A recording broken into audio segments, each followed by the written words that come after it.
안녕하세요. 저는 딱 1년 전 이혼한 30대 직장인입니다. 남들은 결혼기념일을 챙긴다지만 저는 전 남편과 법적으로 남남이 된 이혼한 날을 기념하고 싶어서 제 사연을 용기 내 보내봅니다. 이혼하고 나서 주변 가족들, 아니 친구들은 저보고 현명한 이혼을 했다고들 합니다. 남편이나 거지 같은 시월도 참아가며 10년이고 20년이고 사는 분들도 많은데 저는 애 낳기 전에 아니다 싶어 빠르게 이혼했어요. 결혼 전에는 당연하게도 내 남편과 시댁은 이만하면 괜찮을 거라 생각했습니다. 왜냐하면 결혼 준비하면서 어머니가 저에게 따로 무리한 요구를 한 적도 없었고 상견례 이후 큰 간섭을 한 것도 없었기 때문입니다. 딱 하나 문제가 있다면 바로 시댁이 가진 게 없다는 것이었습니다. 저희 친정에 비하면 시댁은 형편이 그리 좋지 않았어요. 시아버지가 퇴직하고 나서 차린 식당이 망하는 바람에 있던 집도 팔고 전세살이 하고 있다는 걸 남편에게 들었습니다.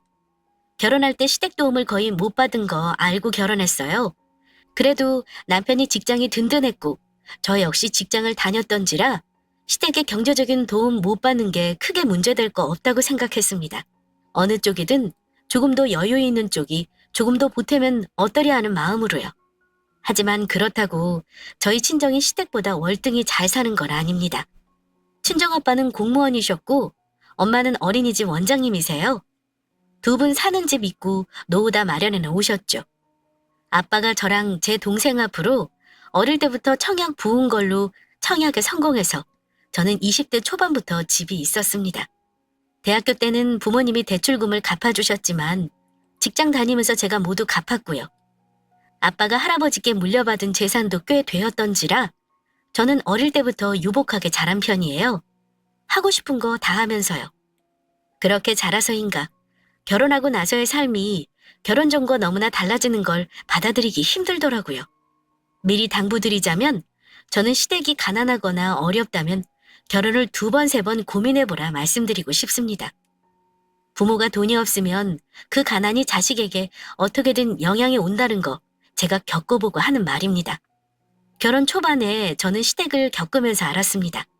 결혼 전 시모가 저에게 보여줬던 것들이 진짜 모습이 아니었다는 걸요. 시어머니는 제가 처음에 집에 인사하러 갔을 때도 어머니는 제게 너무나 다정한 태도로 말을 건네셨고 결혼 준비도 도움이 많이 못 준다는 걸 미안하다고 하셨는데요.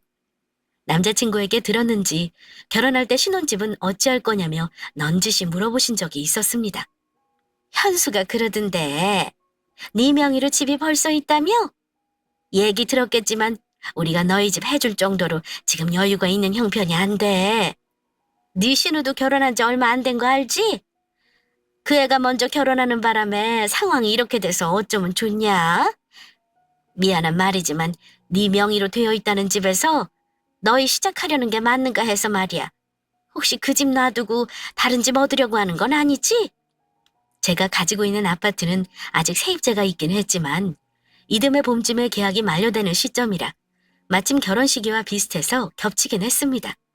원래는 그 집을 전세로 계속 주고 저희는 직장 근처로 작은 아파트나 오피스텔을 얻을 계획이었거든요.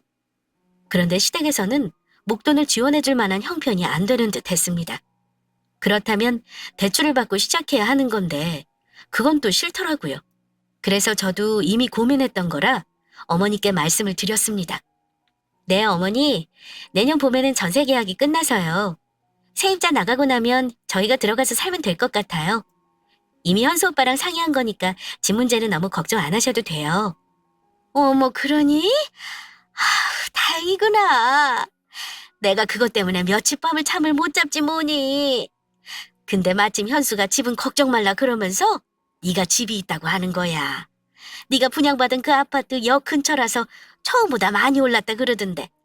정말 어쩜 그리 똑똑하게 준비를 해놓은 거니?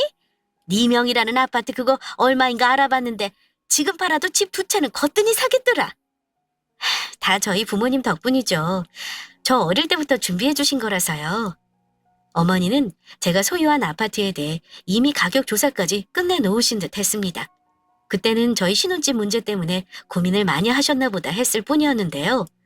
결혼하고 나서 알게 된 건데 어머니는 제가 가진 집이며 저희 친정 재산에 대해 꿍꿍이가 많으셨던 분이었습니다.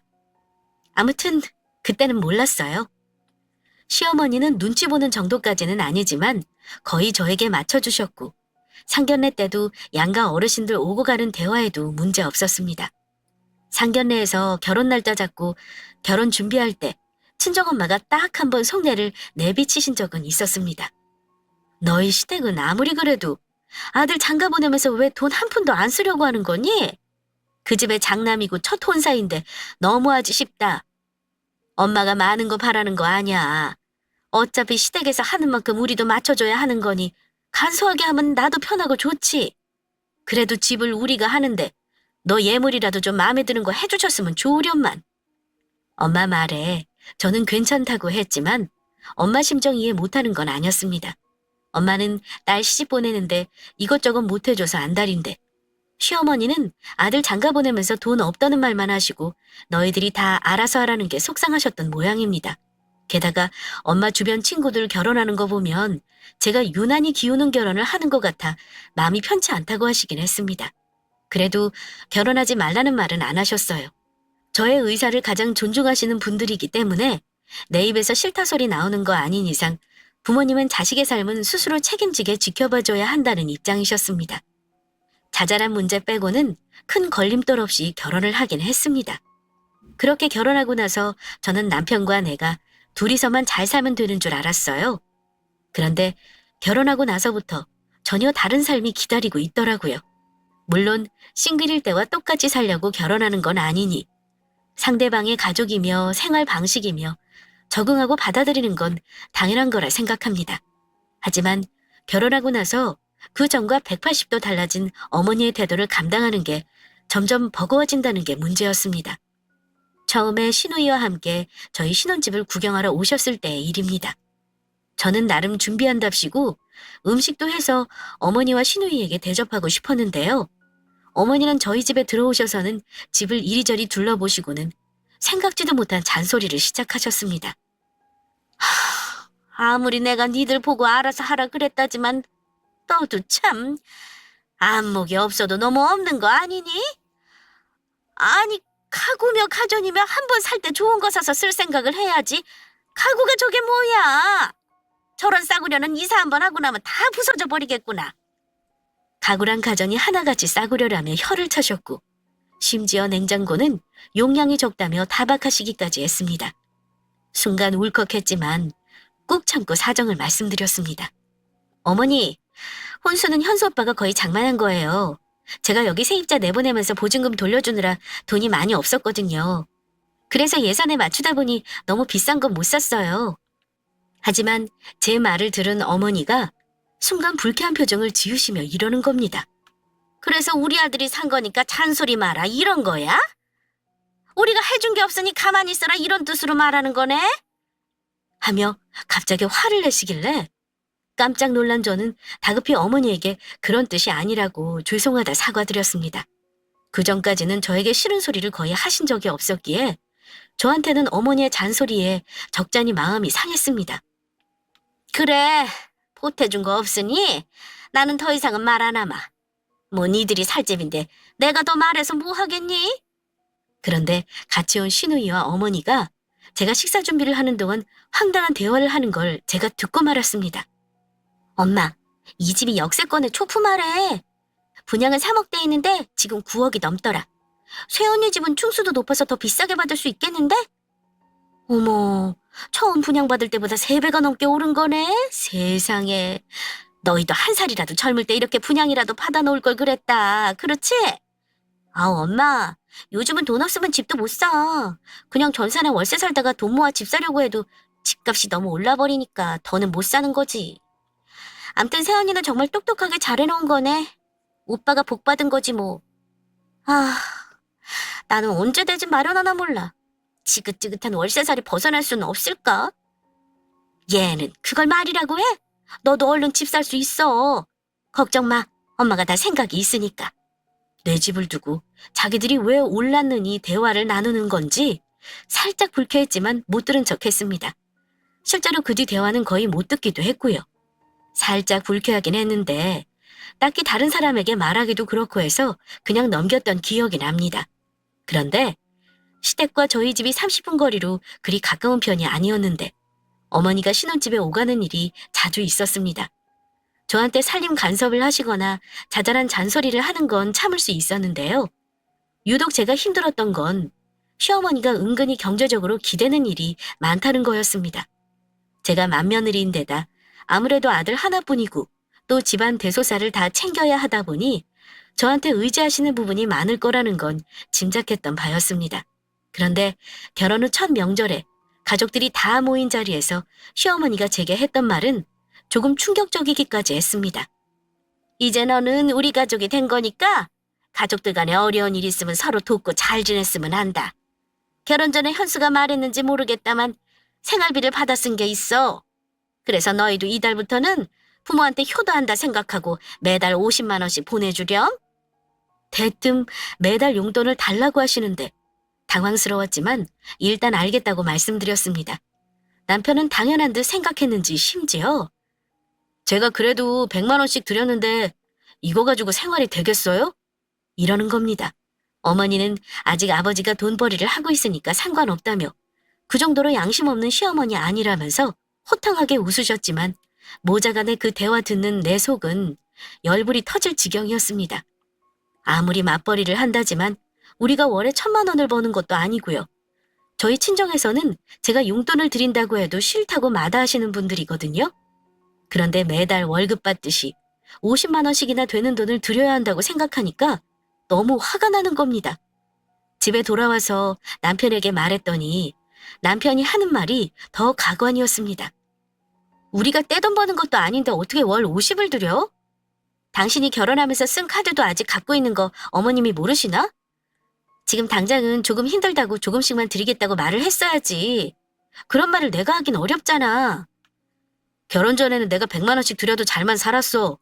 우리 둘이 그래도 500 넘게 벌면서 어떻게 부모님한테 50만 원도 안 주냐? 어머니도 우리 대출 같은 거 없다는 거 다 아시는데.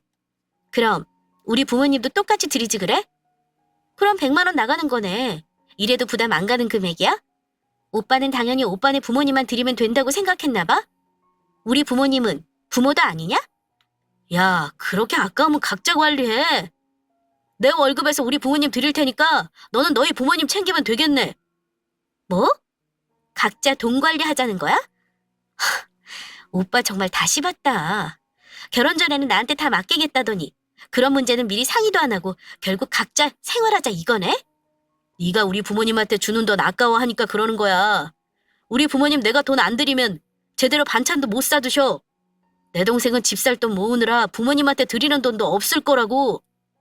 시부모님 용돈 문제로 결혼한 이후 가장 크게 부부싸움을 했던 기억이 납니다. 결국은 50만 원을 드리기로 했지만 어머니는 매달 생활비 명목으로 드리는 용돈 외에도 각종 경조사며 병원비를 저희에게 부담 지우셨습니다.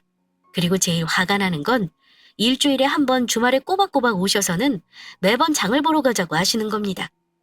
그리고 어머니는 당신 가족들이 일주일치 먹는 부식비를 제가 계산하게 하셨습니다. 처음 몇 번은 저도 넘어갔어요. 그런데 계속 반복되니까 저도 짜증이 나더라고요. 아시겠지만 마트 가서 장 보는 거 얼마 사는 거 없어도 20만 원 넘기는 거 우습잖아요? 저희는 맞벌이라 집에서 거의 먹을 일이 없는데 대부분 시댁 가족들 먹는 거로 돈이 다 나갔습니다. 정말 짜증나는 게 결혼해서 둘이 벌면 더 많이 버니까 저축도 많이 할 거라 생각하기 마련인데요. 근데 생활비가 2~3배로 더 들어서 쓰는 돈이 더 많았습니다. 물론 부모님이니까 자식된 도리로 어느 정도는 해드려야 한다고 저도 생각합니다. 하지만 부담스러운 건 어쩔 수 없었습니다. 심지어 명절이나 생신 때 드리는 용돈조차 적다고 불평하셨습니다. 솔직히 부담스러웠어요. 맞벌이 부부인데도 불구하고 빠듯한 살림살이였기 때문입니다. 심지어 어머니는 매달 생활비 명목으로 일정 금액을 받으시면서도 그걸로는 부족하셨는지 수시로 전화하셔서 돈을 빌려달라고 하셨습니다. 어느 날은 관리비가 모자라다 하시고 어느 날은 급하게 결혼식을 가야 하니 축의금을 보태달라 하시고요. 나중에는 남편에게까지 돈이 모자라다는 말씀을 했나 봐요. 남편이 저한테 용돈을 받아 쓴다고 말하자 아예 대놓고 말씀하시더군요. 당신 아들한테 용돈 좀 주라고요. 정말 이해 안 가는 게 그 나이 되도록 통장에 당장 쓸 돈이 100만 원도 없다는 거였습니다. 그게 말이 되나요? 돈 몇십만 원이 없어서 매번 며느리에게 구질구질하게 돈을 달라는 거. 솔직히 부모로서 창피해야 할 일 아닌가요? 그럴 때마다 속은 뒤집어지는데 너무 창피해서 어디다 말도 못하겠더라고요. 게다가 친정 부모님께는 더더욱 말을 못하겠더군요. 그나마 둘이 버는 거라 어찌어찌 감당이 된다는 게 다행이었죠. 아무튼 결혼하기 전에는 생각도 못했던 이런 문제로 남편과 싸우는 일도 점점 늘어났습니다. 그런데다 결혼한 지 얼마 1년도 되지 않았을 때 부부 사이의 위기가 닥치고 말았습니다. 갑자기 남편이 직장을 그만두게 되면서 시작된 일인데요. 그러던 어느 날 남편이 퇴근해서 집에 들어왔는데 표정이 썩 좋지 않았습니다. 무슨 일이 있냐고 물었더니 머뭇거리며 한숨을 쉬기만 했습니다. 그리고 말하길, 나 회사에서 사고 쳤어. 난데없이 사고를 쳤다는 말에 저 역시 놀라서 물었습니다. 도대체 무슨 사고를 쳤길래 그러는 건데? 뭐 징계받을 정도로 큰일인 거야? 그 정도로 큰일이니까 그러지. 회사에 금전적으로 손해 끼치면 사장이 좋아하겠어? 나 지금 살어는 판을 걷는 기분이야. 어떻게 수습해야 할지도 모르겠다. 사람이 하는 일인데 실수할 수도 있는 거지. 그런 것도 안 봐주면 그게 무슨 회사야? 막말로 회사 돈 훔치는 것만 아니면 살릴 일 없으니까 너무 걱정하지 마. 남편은 제 말을 듣고는 별다른 말도 없이 땅이 꺼져라 한숨을 쉬었습니다. 그 후로도 몇 날 며칠을 걱정을 하더니 얼마 지나지 않아 제게 청천벽력 같은 말을 하더군요. 다니던 회사에서 해고 통보를 받았다는 겁니다. 그것도 사장님한테 직접 들은 게 아니라 인사 담당 직원으로부터 전해 들었다고 하네요. 사연은 업무상 과실이었습니다. 그제야 자초지정을 들어보니 기가 막혔습니다. 남편은 회계부서였는데 회사 돈을 가지고 몇 번 장난을 친 모양이더라고요. 처음 몇 번은 자기가 메꿔놓았다가 나중에 거래줘야 줘야 할 돈이 비는 걸 이상하게 생각한 다른 직원이 감사부서에 남편을 신고했다는 겁니다.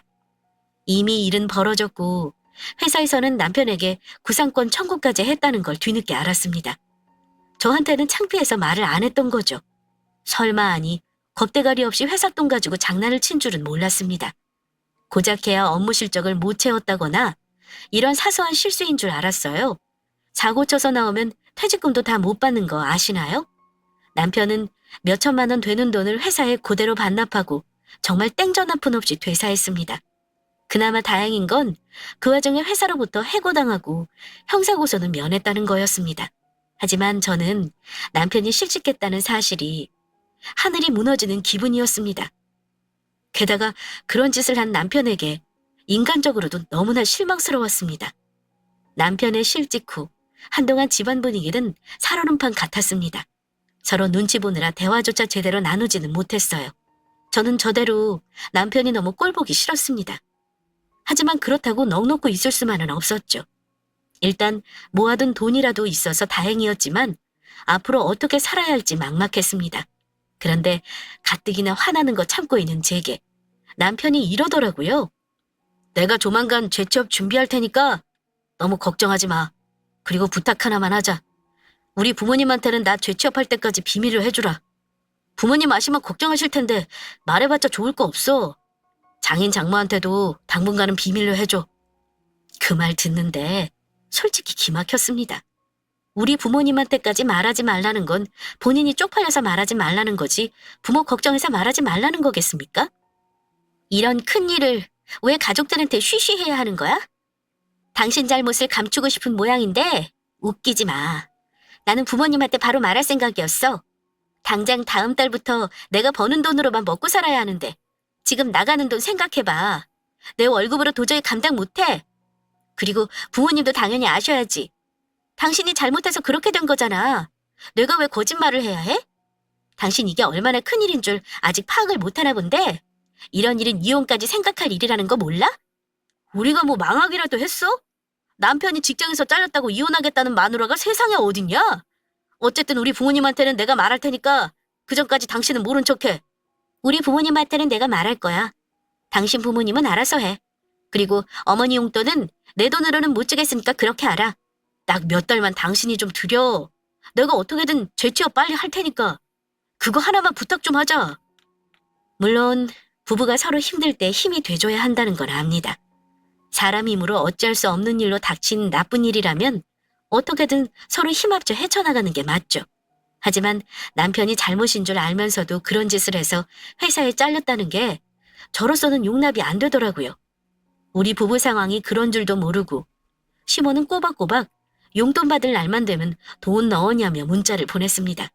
시어머니에게 당장 우리 사정을 말하려고 했었는데 남편이 딱 몇 달만 참아달라길래 울며 겨자 먹기로 저는 용돈을 보내드릴 수밖에 없었습니다.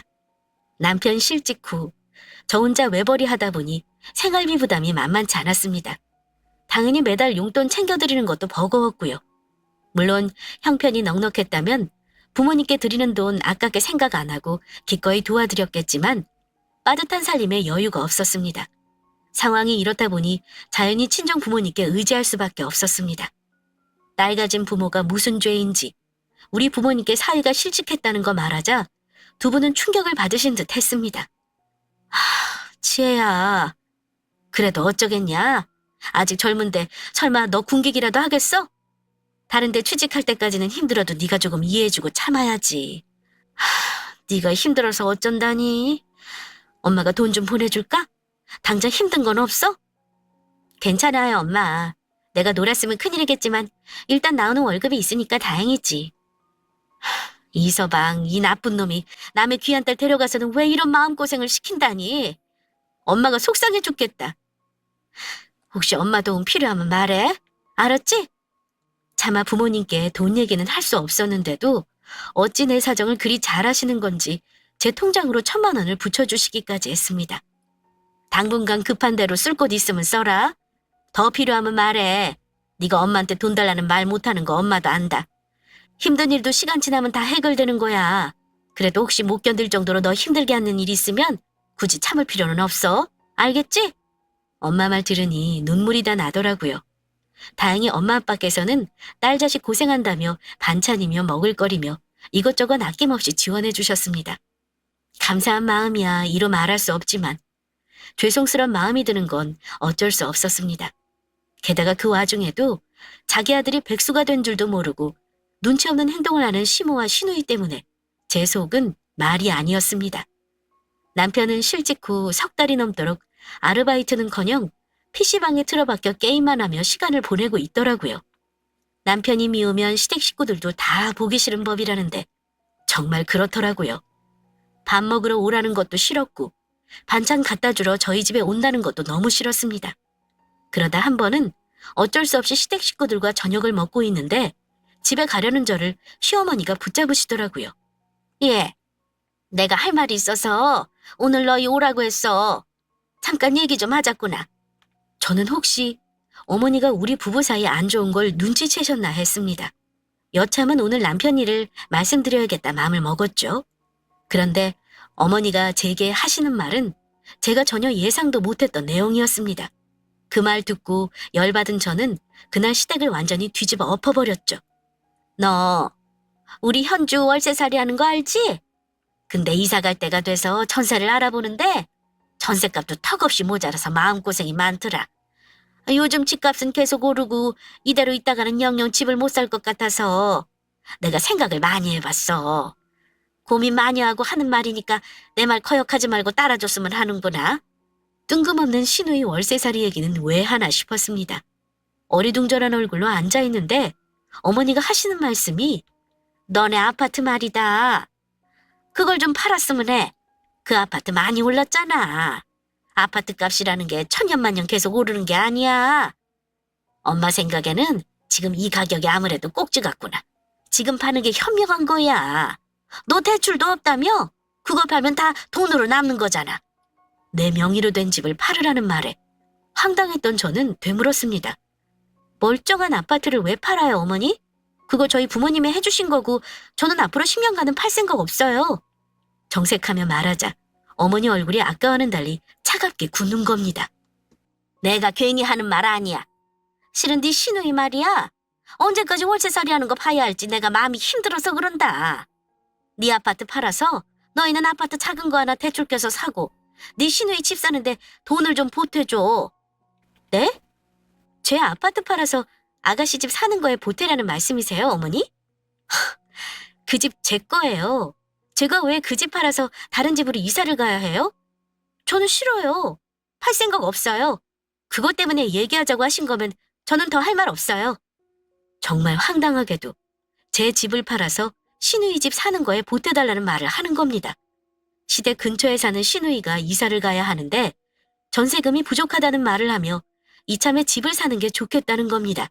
게다가 시누이 대출금 일부도 갚아달라는 어처구니 없는 요구까지 하셨습니다.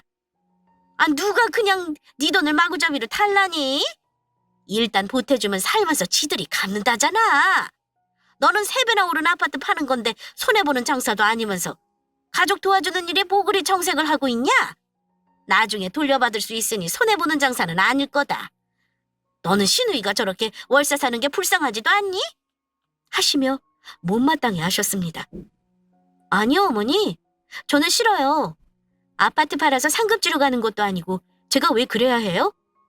어머니가 무슨 권리로 저한테 집 팔라고 강요하세요? 내가 왜 권리가 없어?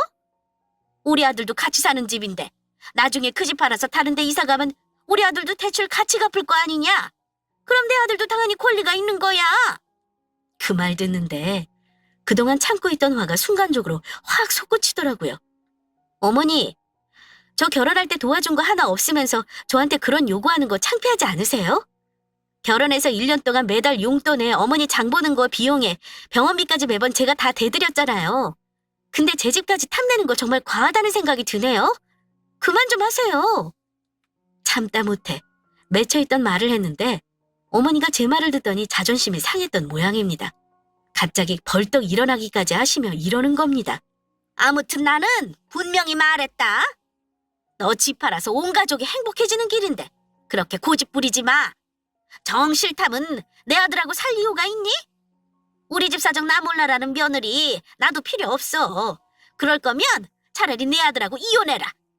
어머니는 아마 자기 뜻을 이룰 마지막 카드로 이혼이라는 말을 꺼내신 듯 했지만 저는 어머니 입에서 나온 이혼이란 단어를 듣자마자 옳다구나 싶었습니다. 네? 이혼이요? 그깟 거 하고 말죠. 저도 마침 이놈의 집구석에 아주 질려버렸거든요. 어머니 말대로 이혼할게요. 저도 더 이상은 못 참겠네요. 너 지금 뭐라고 했니? 이혼하라면서요. 어머니 말대로 이 집구석에서 며느리 노릇하는 거 사표 내겠다고요. 남편 노릇 못하는 어머니 아들 먹여 살리는 거 힘들거든요. 제가 버는 돈 이 집 갖다 바치는 것도 넌덜머리 나요. 내 아들을 먹여 살린다니? 우리 아들이 너보다 돈도 잘 버는데 너를 먹여 살리는 거지. 어머니는 제가 그동안 보이지 않았던 반응을 보이자 당황한 기색이 역력했습니다. 큰 소리가 나는 게 이상했는지 그때 마침 제 남편이 어머니 방으로 들어오더라고요. 그래서 남편에게 말했습니다. 마침 잘 들어왔네. 당신이 그랬지? 당신 부모한테는 직접 말하겠다고. 지금 말해. 안 그럼 내가 그냥 확 다 불어버릴 거니까. 그러자 남편은 우물쭈물하며 상황 파악을 하려는 듯 했습니다. 너 지금 시댁에서 이게 무슨 버르장머리니? 얘 현수야. 내가 얘한테 너희 집 좀 팔아서 네 동생 사는 집 그거 보태달라고 했다. 그게 무슨 큰 잘못이라도 된다니? 엄마가 그냥 달라는 것도 아닌데 그냥 펄쩍 뛰면서 싫다고 하는구나. 네 집사람 좀 데려가서 말 좀 잘해봐. 아이, 엄마. 저한테 미리 귀뜸이라도 해주시지. 이 사람한테 그런 얘기를 왜 해요? 너도 네 마누라랑 같은 생각인 거냐? 어머니가 노발대발 하길래 제가 그랬습니다. 당신 어머니한테 말 안 하겠다는 거야? 좋아. 그럼 내가 할게. 어머니 아까 이혼하라고 하셨잖아요. 저 이 인간이랑 이혼하려고요. 저는 집에서 놀고 먹는 사람, 눈 감아줄 만한 대인배가 아니라서요. 어머니 잘난 아들 회사에서 사고치고 잘렸거든요. 지금 제가 먹여 살리고 있고요.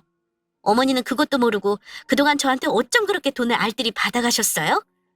제가 그때마다 얼마나 속이 뒤집어졌는 줄 아세요? 어떻게든 이 인간 죄 취업할 때까지는 참아보려고 했는데 안 되겠네요. 저한테 함부로 집까지 팔라고 한 건 정말 못 참겠어요. 어머니가 이혼하라고 한 거니 저는 그렇게 하려고요. 당신 아들이 실직했다는 말을 듣더니 어머니는 갑자기 자리에 주저앉으셨습니다. 대체 이게 무슨 말이냐? 현수나 말해봐. 그게 사실이야? 네, 엄마. 내가 재취업하고 나서 말씀드리려고 했어요. 죄송해요. 사정이 좀 있었어요. 그 좋은 직장을 왜 관둬? 너 아주 배가 불렀구나. 어머니는 심지어 아들이 제 발로 직장을 관둔 걸로 오해하시길래 제가 확실히 알려드렸습니다. 이 사람이 제 발로 사표 내고 나왔으면 퇴직금이라도 받았겠죠. 이 사람 회사 돈 가지고 장난치다가 잘렸어요. 그나마 사장님이 좋은 분이라 돈 반납만 받고 고소 면한 거라고요. 어머니 아들이 뭔 줄 아세요? 도둑놈이에요, 도둑놈. 어머니는 쓰러지는 신용을 내며 남편에게 기대더군요. 남편은 거의 울 듯한 얼굴이었습니다. 내 입으로 직접 말할 때까지 좀 기다려달라고 했는데 그걸 못 참고 이렇게 사달을 내냐? 하며 제게 원망의 말을 하길래 제가 그랬습니다. 너 같으면 네 명의 아파트 팔아서 처갓집 식구 집 사달라고 하면 네 알겠습니다 하고 사주겠어? 정말 당신네 식구 질린다. 어머니가 집 안 팔 거면 당신이랑 이혼하래. 너 당신이랑 이혼할 거야. 아예 여기 온 김에 오늘부터 당신은 여기 있어라. 내 집에 들어올 생각하지 마. 비번 바꿔버릴 거니까.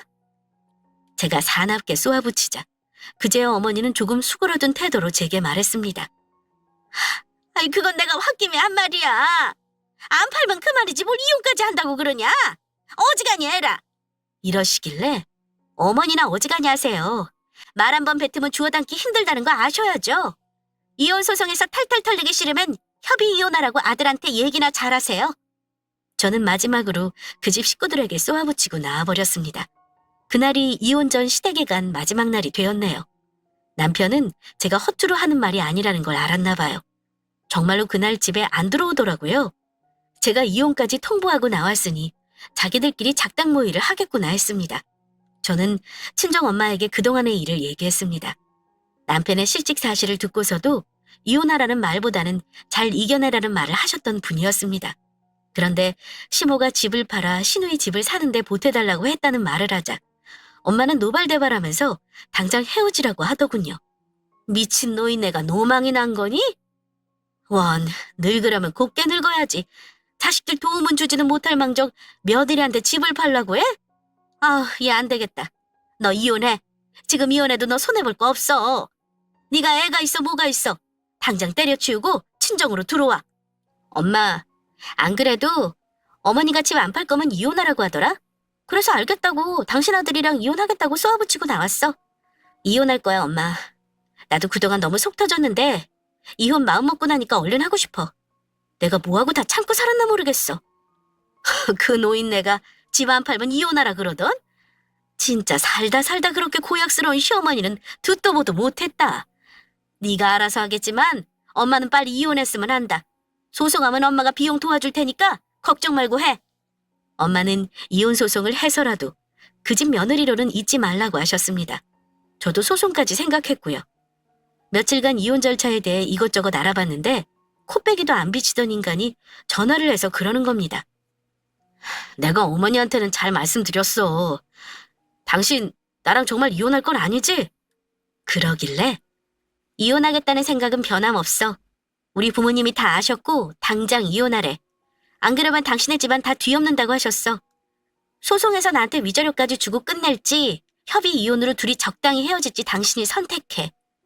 그러자 한참을 생각하는 듯 하더니 하는 말이 조용히 갈라서자고 하는 겁니다. 정 그러겠다면 당신이 원하는 대로 해. 혹시 그럼 내가 결혼할 때 보탠 돈은 줄 수 있니? 이렇게 쪼잔한 말을 하길래 집에 있는 가구랑 가전 나는 필요 없으니까 당신이 다 팔아서 살림에 보태라. 당신이 보탠 건 그것뿐이잖아. 나도 결혼하면서 쓴 돈 손해본 거 많아. 계산적으로 나온다면 나도 철저히 계산해 줘봐? 한숨을 푹 쉬던 남편 놈은 전화를 끊어버리더라고요. 저는 협의 이혼으로 마음을 굳혔습니다. 어차피 소송해봐야 비용도 들고 혼인기간도 짧아서 위자료도 많지 않을 것 같아서요. 다행히 그 인간이 이혼 못하겠다고 버티지 않는 게 다행이었죠. 그 후 이혼할 때까지 시어머니며 신우 전화는 모조리 받지 않았습니다. 남편을 따로 만나 이혼 서류 도장 받았고요. 법원에서 서류 내려갈 때 한 번 봤는데 아이가 없으니까 숙려기간도 짧더라고요. 나눌 재산도 없었기에 저희 부부는 그야말로 초스피드로 이혼한 셈입니다. 신혼집은 남편 짐 다 빼서 시댁으로 보내버렸고 저는 그 집 비우고 친정으로 와버렸어요. 그리고 지금까지 친정인 분당에서 출퇴근하고 있습니다. 짧은 결혼 생활이었지만 느낀 건 많아요.